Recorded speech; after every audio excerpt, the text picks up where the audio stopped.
About 10 years ago, I took on the task to teach global development to Swedish undergraduate students. That was after having spent about 20 years together with African institutions studying hunger in Africa. So I was sort of expected to know a little about the world. And I started in our medical university, Karolinska Institute, an undergraduate course called Global Health. But when you get that opportunity, you get a little nervous. I thought, these students coming to us actually have the highest grade you can get in Swedish college system. So I thought maybe they know everything I'm going to teach them about. So I did a pre-test when they came. And one of the questions from which I learned a lot was this one: which country has the highest child mortality of these 5 pairs? And I put them together so that in each pair of country, one has twice the child mortality of the other. And this means that it's much bigger the difference than the uncertainty of the data.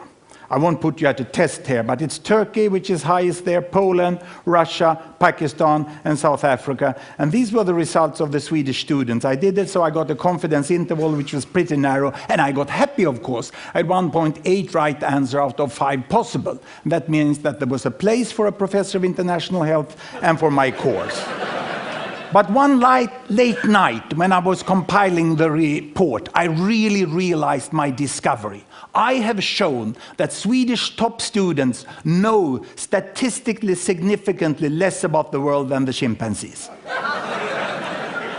Because the chimpanzee would score half right. If I gave them 2 bananas with Sri Lanka and Turkey, they would be right half of the cases. But the students are not there. The problem for me was not ignorance, it was preconceived ideas. I did also an unethical study of the professors of the Karolinska Institute that hands out the Nobel Prize in medicine, and they are on par with the chimpanzee there.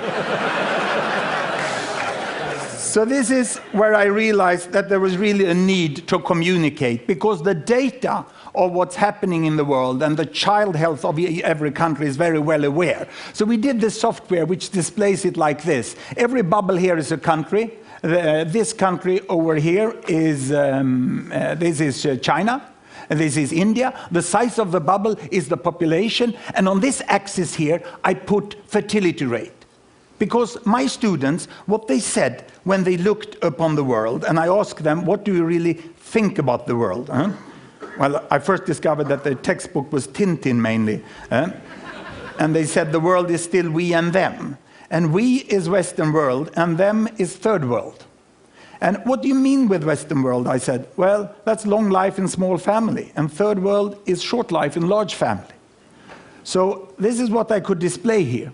I put fertility rate here, number of children per woman, 1, 2, 3, 4, up to about 8 children per woman. We have very good data since 1962, 1960 about, on the size of families in all countries. The error margin is narrow. Here I put life expectancy at birth, from 30 years in some countries up to about 70 years. And 1962, there was really a group of countries here that was industrialized countries, and they had small families and long lives. And these were the developing countries. They had large families and they had relatively short lives. Now, what has happened since 1962? We want to see the change. Are the students right? It's still 2 types of countries? Or have these developing countries got smaller families and they live here? Or have they got longer lives and live up there? Let's see. We start the world. And this is all UN statistic that has been available. Here we go. Can you see there? It's China. They're moving against better health. They're improving there. All the green Latin American countries, they are moving towards smaller families. The yellow ones here are the Arabic countries, and they get larger families, but longer lives, but not larger families. The Africans are the green down here, they still remain here. This is India. Indonesia is moving on pretty fast. And in the 80s here, you have Bangladesh still among the African countries there. But now Bangladesh, it's a miracle that happens in the 80s. The imams start to promote family planning, and they move up into that corner. And in 90s, we have the terrible HIV epidemic that takes down the life expectancy of the African countries, and all the rest of the world moves up into the corner where we have long lives and small family, and we have a completely new world.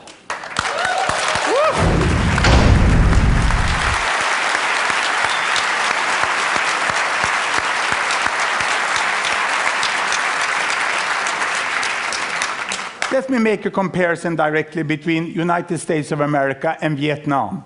1964.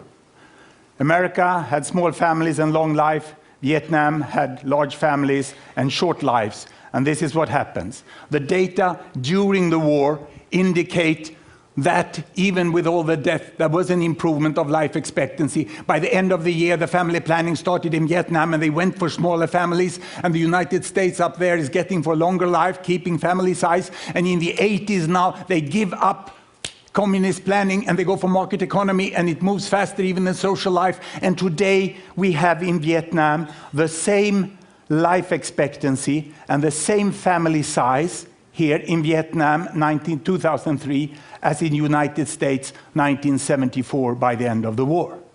I think we all, if we don't look in the data, we underestimate the tremendous change in Asia, which was in social change before we saw the economical change.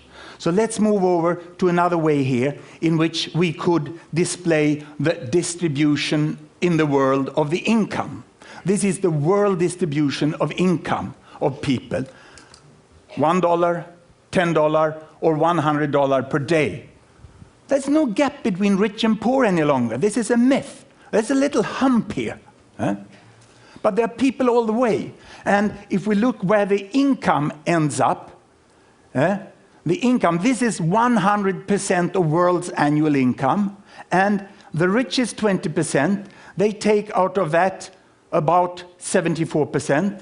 And the poorest 20%, they take about 2%. And this shows that the concept developing countries is extremely doubtful. We sort of think about aid, like these people here giving aid to these people here. But in the middle, we have most of the world population. And they have now 24% of the income. We heard it in other forms. And who are these? Where are the different countries? I can show you Africa. This is Africa. 10% of world population, most in poverty. This is OECD, the rich country, the country club of the UN. And they are over here on this side, and quite an overlap between Africa and OECD.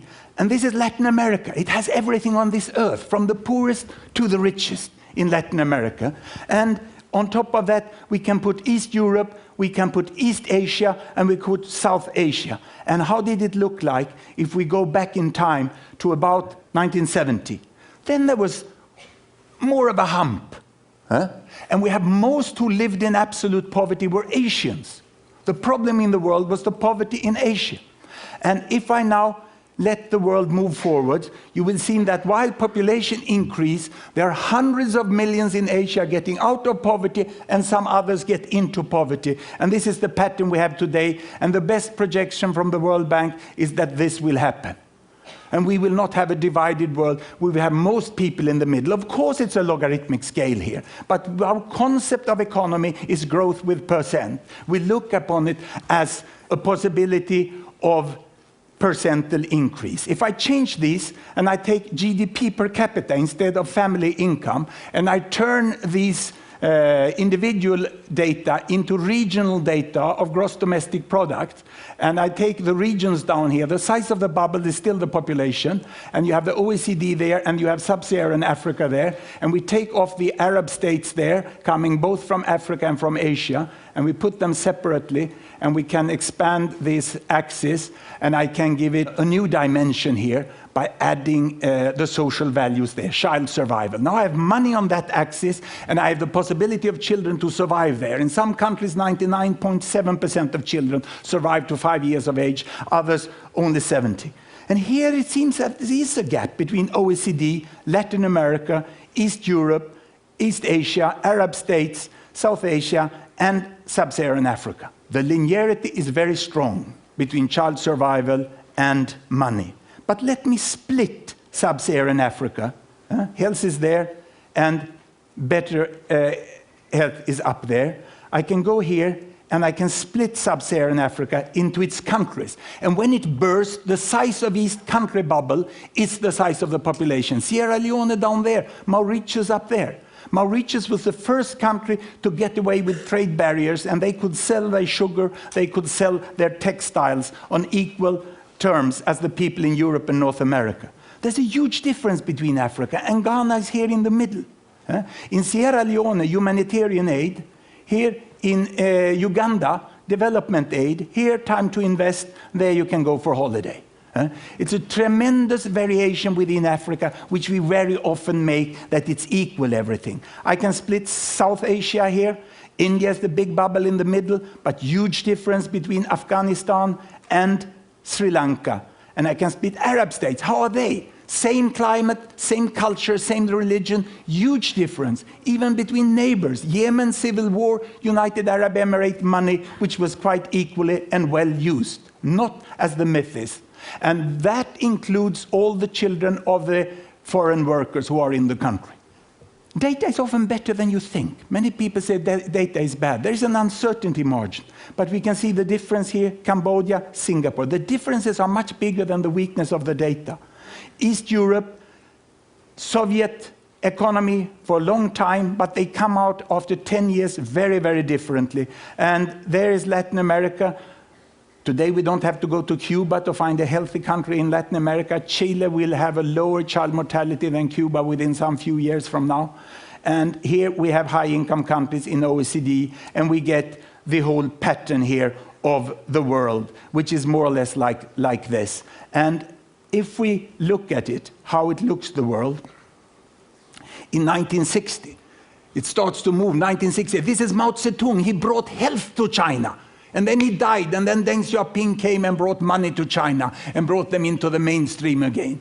And we have seen how countries move in different directions like this. So it's sort of difficult to get an example country which shows the pattern of the world. But I would like to bring you back to about here at 1960. And I would like to compare South Korea, which is this one, with Brazil, which is this one. The label went away for me here. And I would like to compare Uganda, which is there.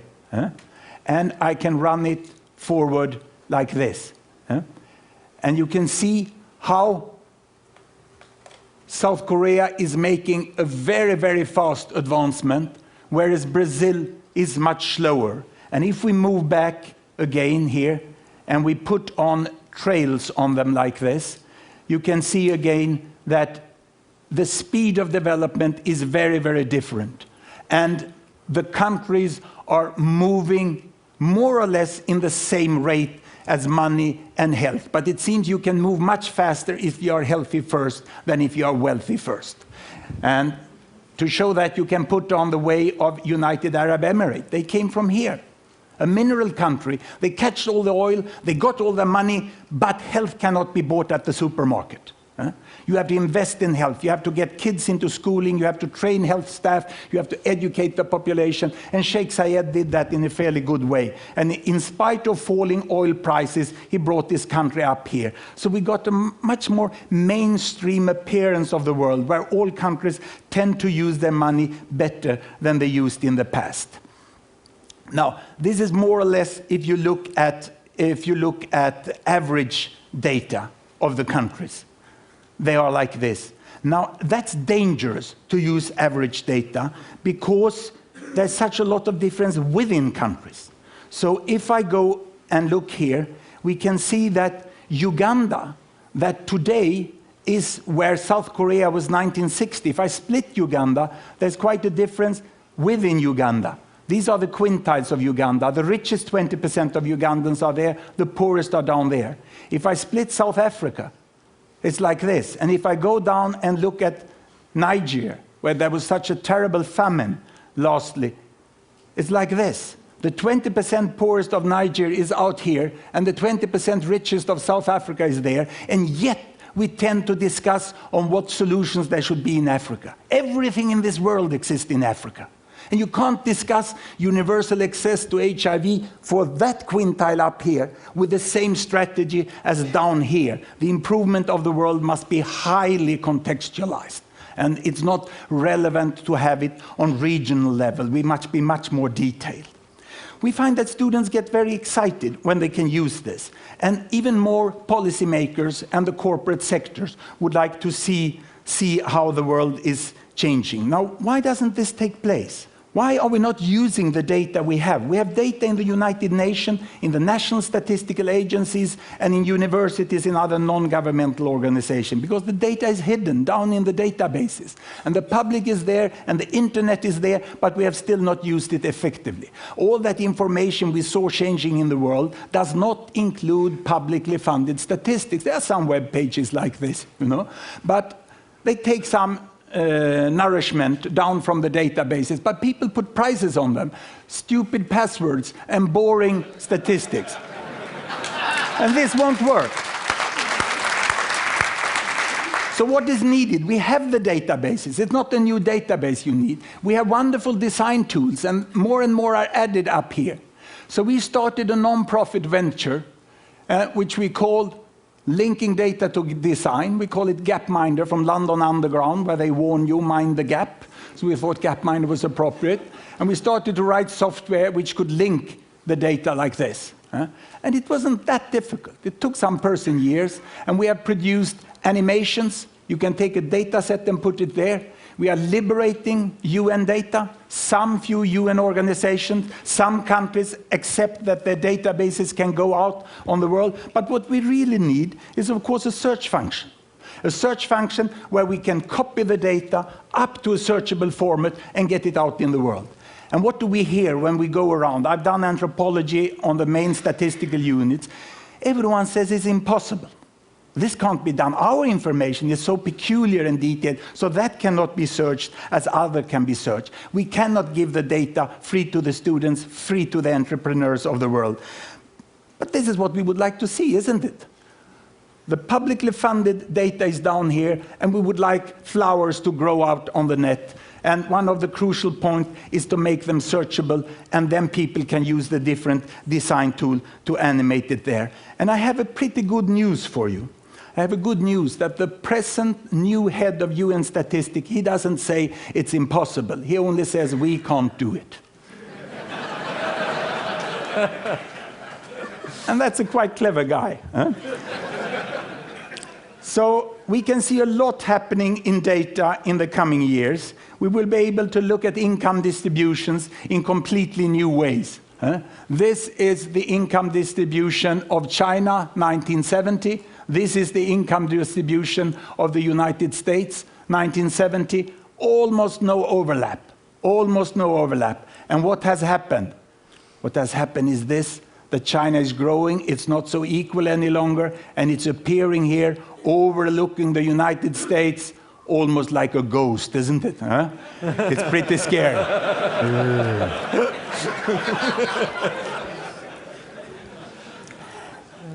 But I think it's very important to have all this information. We need really to see it. And instead of looking at this, I would like to end up by showing the internet users per 1,000. In this software, we access about 500 variables from all the countries quite easily. It takes some time to change for this. But on the axes, you can quite easily get any variable you would like to have. And the thing would be to get up the databases free, to get them searchable, and with a second click to get them into the graphic formats where you can instantly understand them. Now the statisticians doesn't like it because they say that this will not show the reality. We have to have statistical analytical methods. But this is hypothesis generating. I end now with a world.